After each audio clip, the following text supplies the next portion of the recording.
Bienvenue sur votre émission Réveillons-nous pour Jésus-Christ de Nazareth. Merci encore pour aujourd'hui. Dieu nous a prêté vie de faire cette émission encore aujourd'hui, mais j'aime commencer avec la prière. Avant de commencer notre message, nous allons faire une petite prière que le Seigneur nous conduit pendant ce moment, pendant peut-être ces quelques minutes, nous allons passer, prions. Le Seigneur Dieu, nous te confions ce moment, ouvre nos cœurs, notre esprit à recevoir ce que tu veux nous parler aujourd'hui et aide-nous à marcher selon dont tu veux que nous soyons. Dans le nom de Jésus, protège chacun de nous, ouvre notre entendement, que nous comprenions le pourquoi tu veux passer ce message et aide-nous à faire ce que tu nous recommandes dans le nom de Jésus et nous disons Amen. Nous allons parler sur les 4 éléments qui caractérisent l'amour de Dieu. Nous avons la compassion, la bienveillance, le pardon et la protection de l'autre. C'est vrai, il y en a beaucoup, mais le Seigneur a mis dans mon cœur de parler que de 4. Et nous allons d'abord lire Exode 34. Exode 34 à partir de verset 6. La Bible dit « Et l'Éternel passa devant lui. Il s'écria à l'Éternel, l'Éternel Dieu miséricorde, Dieu, et compatissant, lent à la colère, riche en bonté et en fidélité, qui conserve son amour jusqu'à la 1000 génération, qui pardonne l'iniquité, la rébellion et le péché. » Nous allons nous limiter là, c'est par là que je me suis vraiment intéressée. Et quand nous lisons, nous avons vu que Dieu est miséricorde, compatissant, lent à la colère, riche en bonté. Le premier, et j'aimerais parler, c'est sur la compassion. La compassion. Partageons la douleur ensemble. Nous allons lire 1 Pierre 3,8. 1 Pierre 3,8 nous dit « Enfin, soyez tous animés de même pensée et de même sentiment, pleins d'amour fraternel, de compassion, d'humilité. » Donc, la Bible nous montre de voir la compassion. Compatir, c'est très important. Et si nous allons vers Jacques 5,11, voici nous disons bienheureux, ceux qui ont souffert patiemment. Vous avez entendu parler de la passion de Job et vous avez vu la fin que le Seigneur lui accorda, car le Seigneur est plein de miséricorde et compassion. Ici, notre Seigneur est miséricordieux.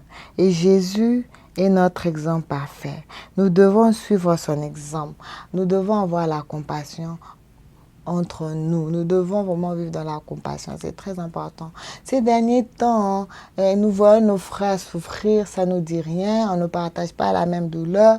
C'est qui est mauvais. Et aujourd'hui, Dieu me met dans le cœur d'envoyer ce message d'amour, de ce caractère. Et si tu penses que tu n'as jamais ou bien tu n'as plus de compassion en écoutant ce message et la parole de Dieu, please, sois vraiment, prie Dieu que tu aies cette compassion. C'est très important. Prie le Seigneur de toucher ton cœur, de transformer ton cœur, d'avoir un cœur compatissant comme Dieu lui-même. La deuxième partie, la bienveillance, faire de bonnes actions. Et aujourd'hui, on ne fait plus de bonnes actions. On cherche l'intérêt de soi-même au lieu de chercher l'intérêt des autres. Aujourd'hui, on n'apporte plus à l'église, on ne soutient même plus les orphelins, même plus les pauvres. Il y a plus de bonnes actions parmi nous, les chrétiens. Nous devons continuer à faire des bons actes. La Bible dit sur Marc 9, 41, « Et quiconque vous donnera à boire un verre d'eau à mon nom, parce que vous appartenez à Christ, je vous le dis en vérité, il ne perdra point sa récompense. » Donc, quand nous faisons du bien, c'est le Seigneur qui nous récompense.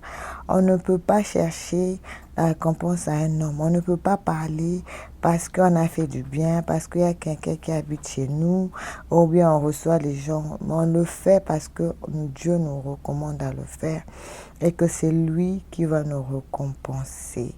Et nous devons continuer à faire des bonnes œuvres. Il n'y a plus la bienveillance parmi nous. Si nous regardons dans Luc, nous lisons dans le livre de Actes, nous allons voir comment les frères et sœurs apportaient de bien et ils partageaient selon le bien, les besoins de chacun.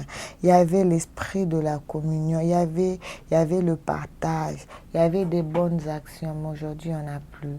Et nous prions à Dieu de nous donner le cœur pour que nous ayons la bienveillance. Et le troisième, en tout cas, le Seigneur nous parle de plus en plus, c'est le pardon.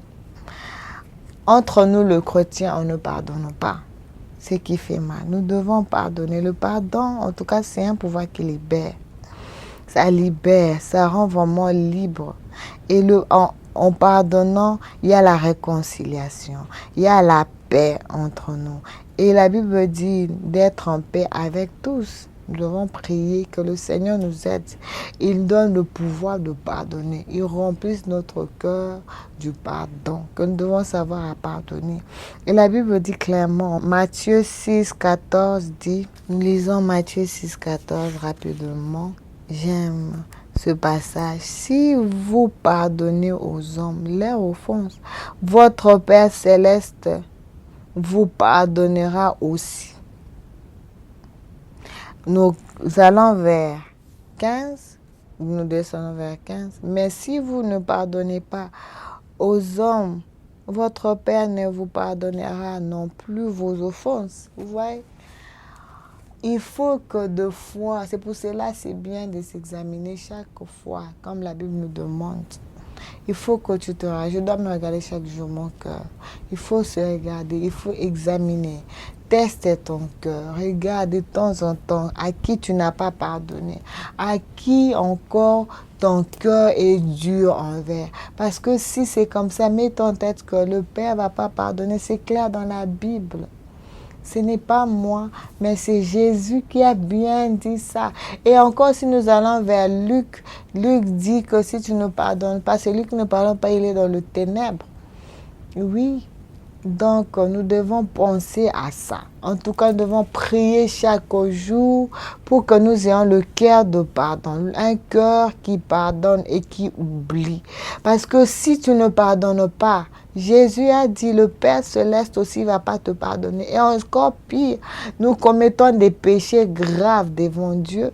Nous avons des pensées bizarres, nous voyons des choses, la majorité des gens, même nous chrétiens, on n'obéit même pas à la voix du Seigneur.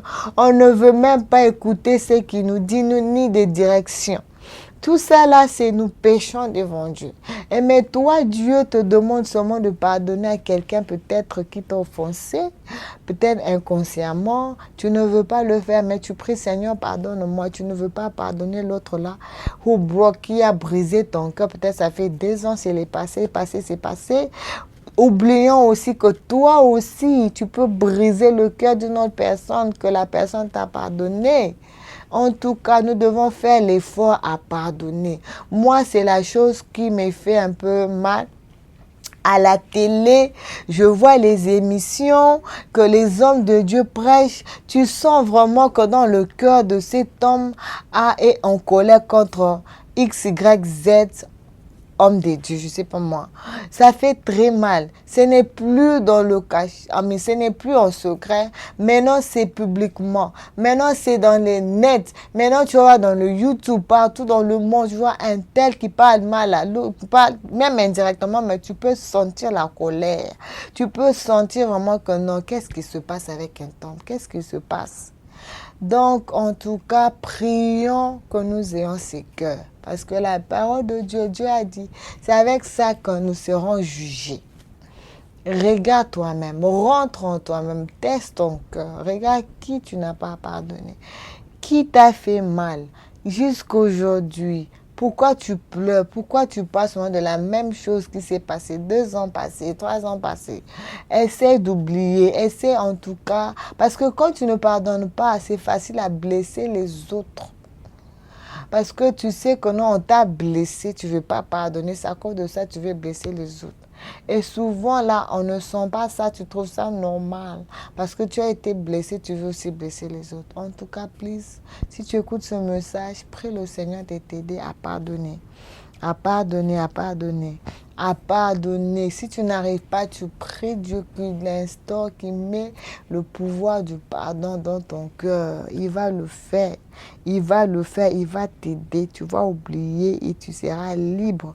Et en étant libre, Dieu, il va te bénir encore davantage parce que tu as obéi à sa parole. Si tu connais quelqu'un qui a mal au cœur jusqu'aujourd'hui, envoie-lui ce message. Dis-lui, frère, sœur, pardonne, laisse aller, laisse passer, guéris ton cœur, laisse tomber, pardonne, pardonne.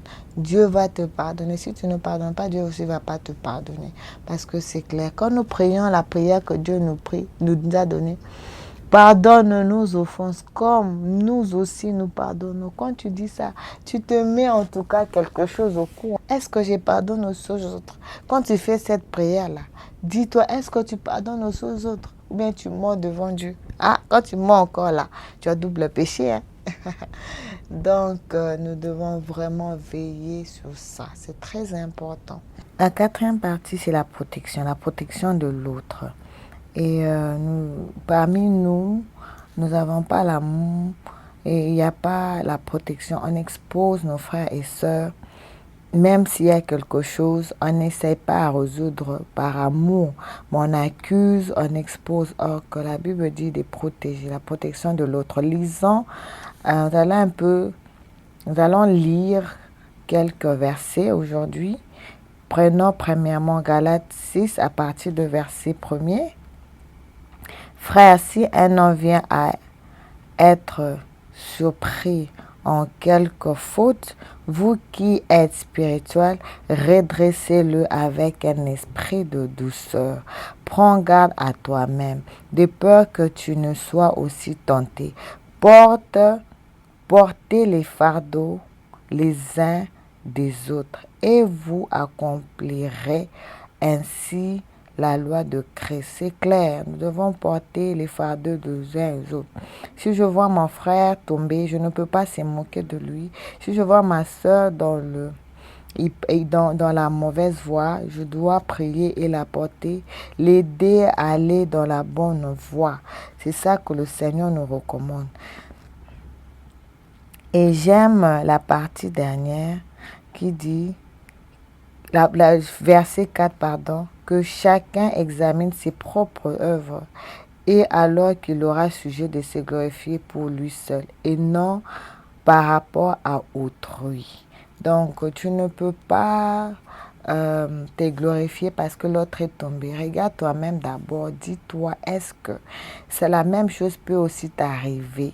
La même chose peut t'arriver. Donc, on doit vraiment faire attention. On doit d'abord, premièrement, protéger l'autre, aider et non exposer. Et nous devons aller back dans la parole de Dieu pour connaître ou bien pour savoir comment aider nos frères à aller dans la voie du Seigneur. Nous allons lire encore des Corinthiens 5, c'est les versets que Dieu m'a mis dans mon cœur pour partager avec vous. Et c'est vraiment important. Parce que ces derniers temps, nous voyons, il y a les frères et sœurs sont trop accusés. Les pasteurs sont faussement accusés. Nous lisons 2 Corinthiens 5 à partir de 19. Car Dieu était en Christ réconciliant le monde avec lui-même, en n'imputant point aux hommes leur offense. Et il a mis en nous la parole de la réconciliation. Nous faisons donc les fonctions d'ambassadeurs pour Christ, comme si Dieu exhortait par nous. Nous vous en supplions au nom du Christ, soyez réconciliés avec Dieu. C'est lui qui n'a point connu le péché, il a fait devenu péché pour nous, afin que nous devenions en lui juste de Dieu. Ici, on parle de la réconciliation. Donc, nous avons, Dieu a mis en nous la parole de la réconciliation. La Bible dit, Dieu est exhorté par nous, vous en suppliant, au nom du Christ, soyez réconciliés avec Dieu. Nous devons être réconciliés avec Dieu parce que S'il y a la division, il n'y a pas la réconciliation. Même avec le Seigneur, Dieu n'est pas là où il y a division. Dieu n'est pas là où il y a exposition, qu'on expose. Il n'est pas d'accord comme on expose nos frères et sœurs. Il n'est pas OK comme on expose les serviteurs de Dieu. Au lieu de chercher comment se réconcilier, au lieu de les aider à la voix du Seigneur. Et j'ai un autre verset aussi, Dieu a mis dans mon cœur. Matthieu 19, pardonnez-moi, c'est Matthieu 18, à partir de 15. Si ton frère a péché, va et reprends-le entre toi et lui seul. Qui t'écoute, tu as gagné ton frère.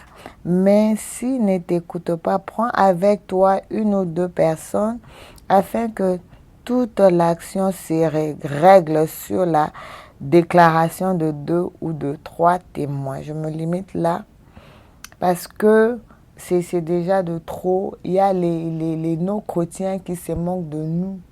Pourquoi? Parce que nous-mêmes, on expose nos pasteurs et on ne sait pas aller vers eux, de leur parler de ce qui se passe dans la bonne voie, dans l'amour. On les expose d'abord, même nos frères, nos sœurs, on expose et les païens se moquent de nous. Or, la Bible dit d'abord 2 personnes et après tu prends 2 autres, que ça soit peut-être 3 au total. Ça, on ne le fait pas. La première des choses, c'est que nous publions à l'extérieur. Parce que ce qui est caché dans la maison, quelqu'un de l'extérieur ne peut pas savoir si la personne de la maison l'a parlé de l'extérieur. Nous sommes de la famille de Christ. Tout doit être réglé dans la maison du Christ, dans la famille du Christ. Nous appartenons tous dans la famille du Christ. Et ce n'est pas à l'exposer, publier dans des nets les faussetés, les hommes de Dieu, ça fait mal. Au lieu de leur voir, parce que ce sont aussi les humains, les faussetés de nos frères et sœurs quand ils sont tombés, parce que aussi vous ne savez pas qu'est-ce qui se passe dans leur vie. Approchez-le, demandez, priez pour eux, nous devons supporter les uns les autres. La charité ne périt jamais. Donc, c'est ce point que nous tous, nous échouons. Et quand il n'y a pas ça, il n'y a pas l'amour. Prions que non, nous échouons plus parce que nous tombons beaucoup à ce point. Beaucoup de nous tombons, nous échouons. Et par là, il n'y a pas l'amour. Nous devons vivre dans l'amour. Et en étant imitateurs du Christ, nous devons avoir ces 4 éléments dans nous. Malgré il y a beaucoup, mais essayons un peu d'avoir ces 4 éléments. Ça va nous aider. Merci de nous suivre à ce moment. Partagez la vidéo, faites vos commentaires et je vais vraiment lire vos commentaires et vos idées, vos points de vue et apprendre aussi plus de vous. Merci beaucoup. Que le Seigneur vous bénisse. À la prochaine.